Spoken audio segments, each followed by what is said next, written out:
there's things about the gym that we just assume everyone knows, and you don't.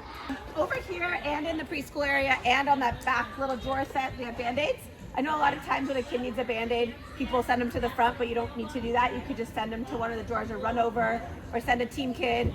So in all of these drawers with all the other stuff we have in here, we do have Band-Aids there. So that's something, if you notice the Band-Aids are getting low, you could always just yell out to the front desk, like, could you bring some more Band-Aids? Because we seem to go through these kind of quickly. So just remember to do that.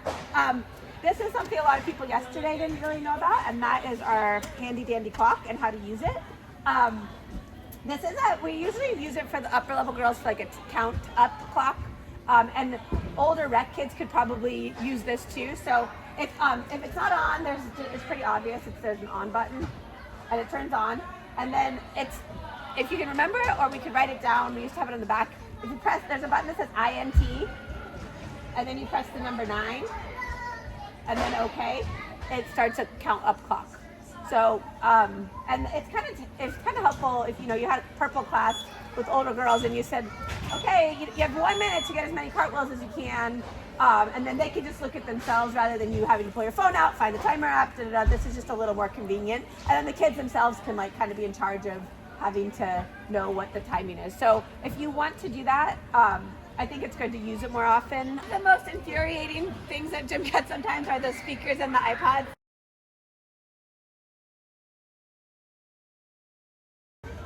This little thing is a Wi-Fi booster. So if a lot of people here are on Wi-Fi on your phones, and sometimes they're like, nothing's working. This gets unplugged a lot. I've even unplugged it in the past because I thought it was just I don't know, I thought it was like a charger or a weird Alexa, or I didn't really know what it was.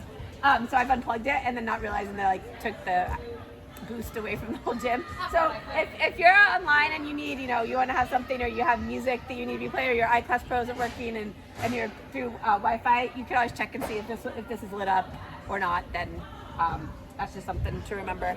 The direction they're facing really matters because one day the top speaker was faced out to the gym, and I think it was Amanda, and we were like, it was so low over there, it was so high in the rest of the gym. So if you're having trouble with volume, just make sure your speaker is what you want is facing the right direction. We oftentimes do full floor routines with both speakers running, and it's not perfect volume, but you're able to hear it, but as long as the speakers are tilted the right way. So this side of the pool, it tells you the temperature of the gym. So if you look at this thermostat, it tells you what temperature it is in here year round.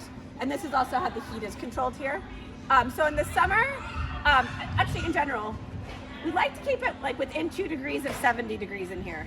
So if in the summer you walk in and every swamp's on and it feels freezing, you come over here and this says 65, that's too cold. And we would need to turn some swamps off, because for little kids coming in the mornings and even the girls trying to get a workout in, it's just too cold. And then in the winter, if it feels cold in here, we need to make sure that we get the heat turned on. So if you personally are uncomfortable, and that's what I usually do, the first thing I do is come over and check, am I just being crazy because I just had a coffee, or is it hot or cold in here? And rather than just dealing with uncomfortable temperatures. So I think a lot of times people are like, oh, it just has to be uncomfortable in here, and that's not the case at all. I don't know if everyone realizes, but in that boys' bathroom back there, we recently put a little shelf that has some cleaning supplies. So we have some towels and some spray clean. We used to not have that, so you'd have to send someone all the way to the mop closet up in the front to go grab supplies. But now we just have a few things. So if there's a water bottle spill, you could run in there, send somebody into the boys' bathroom and just grab a rag, and then it makes it a little less everybody has to stop doing something and go over there. So just kind of know that. It's about storing mats, because I think that's something that we assume everyone knows too, and we really don't, where different sizes and shapes of mats should go. By the wall, it's supposed to be all the odd shaped mats, the smaller odd shaped mats, pretty much everything that's there is okay to be there. That little blue and green, navy blue and green unisoid thing, that could maybe be out in the gym somewhere else. We just don't want to put big bulky items like blocks. Even that red block maybe wouldn't be best to store there, because it just takes up so much space that you end up eating up a panel and a half of the floor space. And we all know at nighttime we could definitely use a panel of floor space sometimes to make it work. So the general rule, and the panel mats are not supposed to be over there either. So the general rule is panel mats go in front of the windows if they're being stored. So if you're helping put away at night, or you have a few minutes between your class and you want to put what you did away, that would be helpful. Panel mats over there. Cheeses are supposed to kind of go in this panel right here. stacked on top of each other, because we don't really use this too much, and then people can easily grab them for their floor stations there. And then any of the blocks or big bulky items, we're trying to disperse throughout the gym. So like where that block is under the strap bar, the girls bar area, we generally use blocks over there often, so it's okay to have some blocks stored around the bars area. So just so you know, if you have time or if you notice that the floor is being eaten up, and you can call somebody over and go, can we get some of this stuff moved so we can use this? That just would be helpful, and then you at least know what you're doing. Springboards. Springboards get stored under the fast tracks, but if you ever put one away or you're not using one for vault and you need to put it away, make sure you put the shortest end in first. If you put the tall end of the springboard in first, a person could bounce on the fast track and hit the board, and that's not fun to end a tramp situation. Jessica is the best organizer of our game shelves by far, and I am guilty of not putting games away the way I should either. But really important with that back game shelf, number one, and Cassie, drives Cassie insane, is if you put a game back without the lid on it. Like, really make sure that when you have a game with the box and brings with the lid, make sure it goes back with the lid, because then all the pieces get lost and it's just kind of annoying. The cards, rubber band them back together, which I'm guilty of not doing very well, but if you take a thing of cards that's rubber band together, try to get them back over there, and that way we just don't have stuff everywhere that we, right? Like pieces and cards, it just makes it harder. We try to keep it as neat as possible in our teaching floor skills.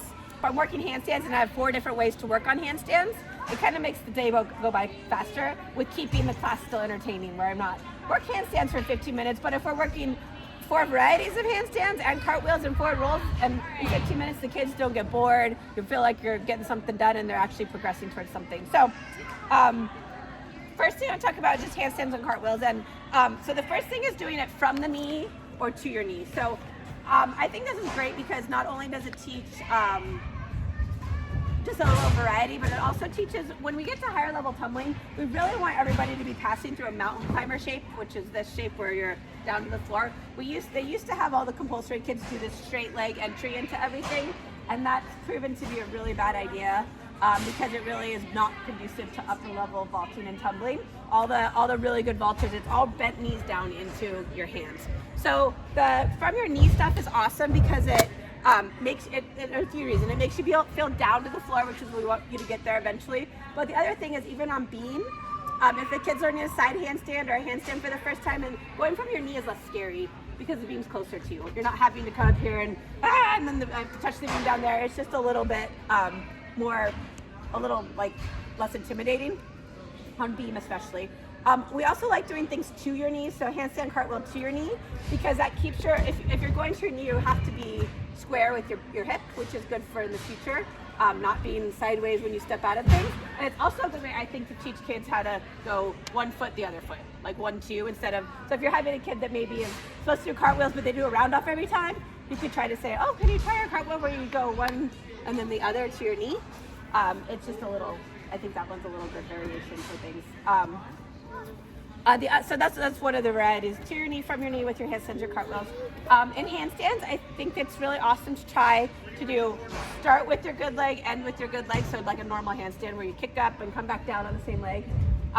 Then switching legs in the air is a really good one too. So they kick up with their left leg, they end with their right leg. That helps because when they start doing connections in Excel, they learn how to kind of get their opposite sides, because so I'm a lefty, I do a handstand, I kick up, I come down with this leg, then this leg can swing through and cartwheel out, and that's a connection and a connected pass. So it's just good to introduce that, and these are all things you can introduce at a really young age to try.